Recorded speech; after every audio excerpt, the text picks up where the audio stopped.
We've added our legend to our map layout. I can use the guide to extend and pan around as well, hold and drag. Once I've successfully done this, I can go to the item properties for the legend, uh, calm down, and now we want to rename some of the features, but make sure auto update is not checked. So when you click on, let's say, land use, expand the land use and click on it, scroll down, and you can now see that the last option has no text, no name attached to it. So you can just double click it and add a name. You can call it order land use and click OK, and so automatically it will be added here as well. And so you can see that we have a new text data added to our legend. And so one reason why we left the auto update unchecked is that we want every effect we have made here to also be effective on our legend. But if we check the auto update, it will only update all of the features in our layers panel. Take for example, you can see we still have other land fees here, but by the time I click on auto update, it should have gone off, and so it only updates only the features that are in our layer panels from our QGIS interface. And so all we have in our map layout is the automatic update of all the features. However, if you want to do any significant update here, make sure you uncheck it, and now you can add and do whatever you want to do. The next thing we want to add to our map is a scale bar. So select this item here, which we use in adding scale bar, and left click and drag around the map layout and release.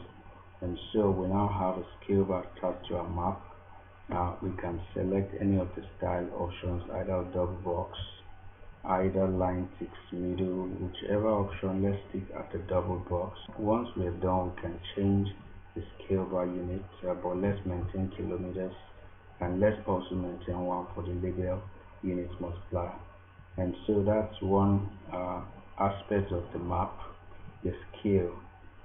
So we also want to add another element to the map, another design element, which is the arrow. And so we'll click on the arrow element to left click on the first point, take it up, left click on the next point, then right click. And so we have our arrow tool shown here, and so you can either give it a button or not. That's the start marker option. And so once we're done with this, we are good to go. We can now export our map. But before you export your map, make sure you save your map, because everything you add to the map may not be reflected in the output if it's not saved. And so make sure you save consistently when you add a new feature, or when you add a new design element, or when you make any changes. Save. And once you save it, we're now ready to export the map. And so we can either print the map if we're connected to any printer, or we can export as JPEG. That's the image file.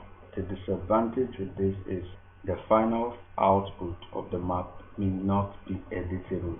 So we can either export as SVG, that's the scalable vector graphics, which becomes easier for cartographers to manipulate the output.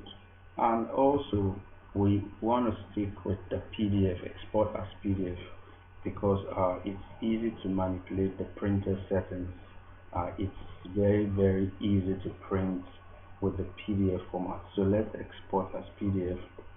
Click on it, and it gives you the swell, and then that's the map what we saved it as.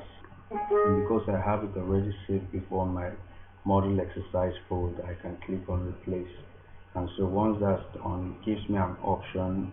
I've checked always export as vectors, and so I can also click on save.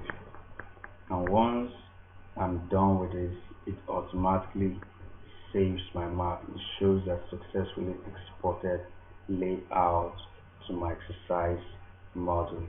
Now you can locate the file directory where you have saved it as PDF and open to preview and see the detail of the map.